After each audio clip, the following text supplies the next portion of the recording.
શું બનાવ્યું મમ્મી? દૂધી કોફતા કરી બનાવીએ બેટા. મસ્ત બનાવીએ. એકદમ મસ્ત બની રેસ્ટોરન્ટ સ્ટાઇલ બનાવીએ. અને હાથે પરોઠા. કેવી રીતે બનાવે? આ શીખવાડું તને. એનું આજે દૂધીમાંથી દૂધીના કોફતાનું શાક બનાવવાનું. ઓહો. દૂધી કોફતા. દૂધી લઈ લીધી પતલી પતલી 300 ગ્રામ જેવી હતી, 350 ગ્રામ જેવી. ધોઈ દીધી, છોલી દીધી, છાલ બધી કાઢી દેવાની.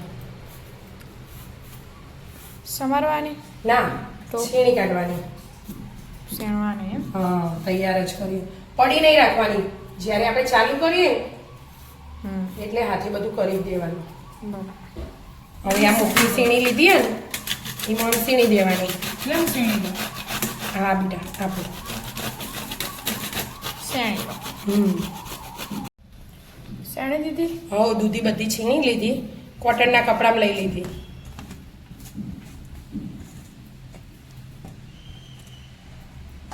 અંદર થોડું મીઠું એડ કરી દેવાનું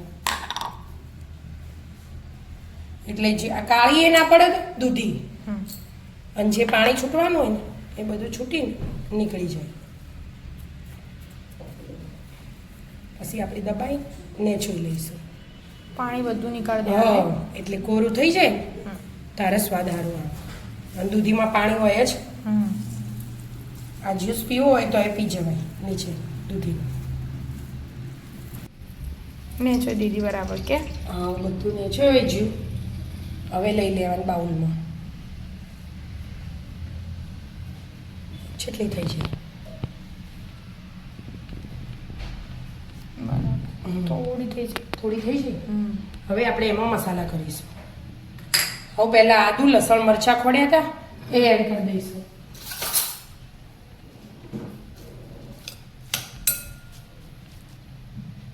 ત્રણ સાથે જ. ત્રણેય હાથે જ ખોડી દીધું પારા ખોઈને. આપણે મસાલા કરીશું. ચાટ મસાલો લીધો મેં આટલો, અડધાથી ઓછો. આ મરી પાવડર લીધો, ટેસ્ટ એકદમ મસ્ત આવે એના માટે.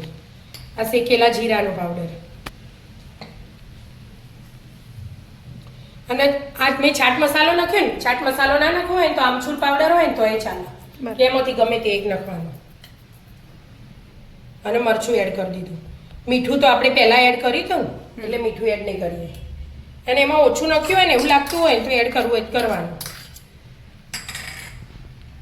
આ લીલા ધાણા એડ કર્યા અને અડધી વાટકી જેવો આપણે ચણાનો લોટ એડ કરીશું. ચણાનો લોટ વધારે એડ નહીં કરી દેવાનો, પછી એ કરી દઈએ ને તો કડક થઈ જાય. દૂધીનું પ્રમાણ થોડું વધારે રાખવાનું એટલા માટે.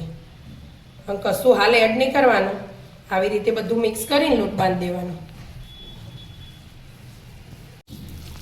થઈ ગયું બધું મિક્સ? હા, જો મસ્ત મિક્સ થઈ જાય ને. દૂધી વધારે જ લાગે ને. અને આવી રીતે લેવાનું તો આમ ડાયરેક્ટ મૂકો ને તેલમાં તો એ ચાલે. અને આમ થોડા ભેગા કરીને આવું ગોળ બનાવીને મૂકી દેવાનું. આપણે મંચુરિયનમાં બનાવીએ ને આવા ગોટા એવી રીતે દૂધીના બધા એવી રીતે બનાવીને તળી દઉં. બહુ મોટા ને બહુ નાના એ નહીં, એવી રીતે ડાયરેક્ટ મૂકવાના. તેલ કઢી ના રખાય બેટા, નહીં તો દૂધી પાણી છૂટે ને એટલે ઢીલું થઈ જાય. એટલે તેલ અગાઉથી ગરમ કરવા મૂકી દેવું પડે.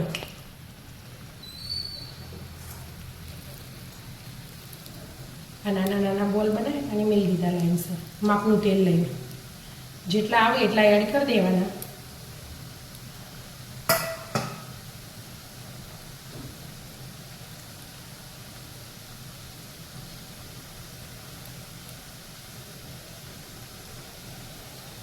બે વાર આવશે. ક્રિસ્પી કરવાના? હા, થોડા ક્રિસ્પી કરવાના નાના. મસ્ત ક્રિસ્પી થઈ જાય. તળી જાય. મીડિયમ ટુ લો ફ્લેમે તળવાના એટલે અંદર સુધી બધા ચડી જાય. Golden brown colour. હા, ગોલ્ડન બ્રાઉન કરી દેવાના. જો આટલા થયા. મોરે આપણે બનાવ્યા હતા ને એ જોઈએ ને તો જો દૂધી વધારે જ લાગે ને અને મસ્ત પોછા પોછા બને ને એમને ખાવા હોય ને તો એ ખવાય. મંચુરિયનની માફક જે શાકમાં એડ કરવા એ રાખવાના અને બીજા ખાઈ જવાના. બરાબર. હા, તો આપણે વઘારની તૈયારી કરીએ. ગ્રેવી બનાવી. હા, થઈ તૈયારી? હા, આ તૈયારી કરી દીધી. એક ડુંગળી લીધી. એક ટામેટું લીધું અને આપણે આદુ લસણ મરચાં કોફતામાં નાખ્યા હતા ને એટલે તીખા લીધા હતા એટલે આ માપનું લીધું એક જ. તીખું ના થઈ જાય એનું બહુ ધ્યાન રાખવું પડે. અને પાણી કશું એડ નહીં કરવાનું અને આવી રીતે પીસી લેવાનું. અને આપણે આમાં એક ડોકલી તેલ લીધું. એકલા ઘીમાં વઘારવો હોય તોય વઘારાય, એકલા તેલમાં વઘારવું હોય તોય વઘારાય, પણ હું તેલ ને ઘી બે મિક્સ કરી એટલે કલરે મસ્ત આવે, સ્વાદ મસ્ત આવે. એના ગરમ થવા દો એટલા ના પીસી લઈશું. પીસાઈ ગયું? હા પીસાઈ જજો. આ ગરમ થઈ ગયું. એમાં આપણે જીરું એડ કરી દીધું અને થોડી હિંગ એડ કરી દેવાની. અને આ મેં લસણ અને કાશ્મીરી મરચું કલર સારો આવે ને શાકનો એટલા માટે બે ભેગું વાટી દીધું પારા કરીને. એકલું વાટી દઈએ લસણ તો એ ચાલે બરાબર.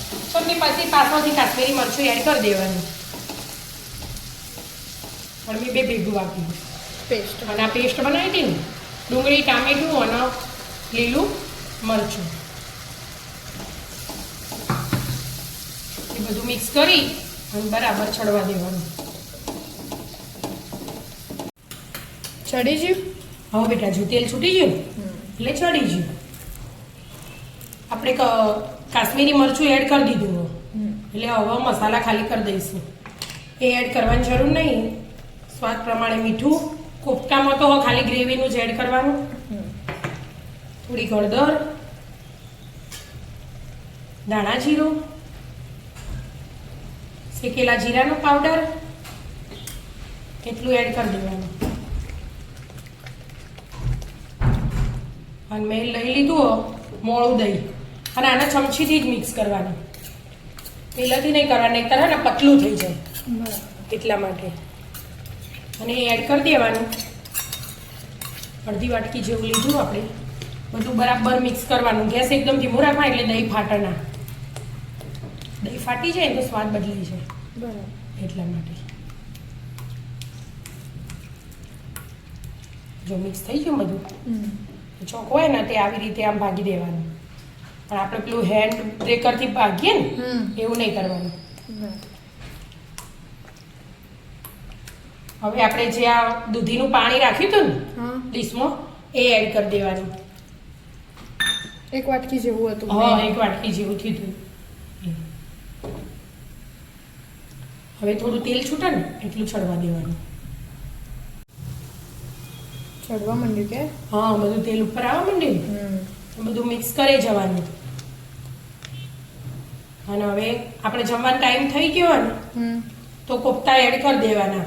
ગરમ ગરમ જ ભાવ આ બધું શાક એટલા માટે. એટલે આ કોફતા જે જોવું ને એ એડ કરી દેવાના અંદર શાકમાં એટલે ગ્રેવી ને બધું હાથે મિક્સ થઈ જાય.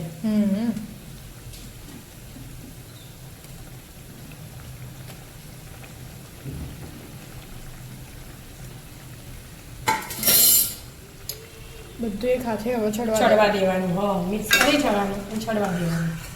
એ મસ્ત શાક તૈયાર થશે. જોરદાર લાગો. ચડી રહ્યું. ચડી રહી ગ્રેવી એ જાડી થઈ છે. આપણે પાણી એડ કર્યું હતું પણ હવે એમાં થોડોક ગરમ મસાલો અને કસૂરી મેથી એડ કરી દેવાનું.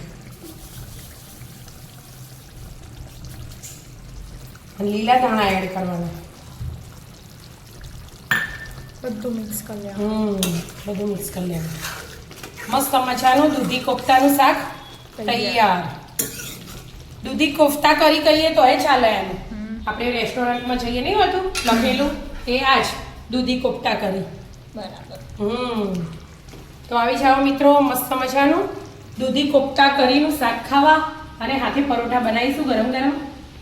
મિત્રો અમારા વિડીયો ગમતા હોય તો લાઈક શેર અને સબસ્ક્રાઈબ કરજો. રાધે રાધે.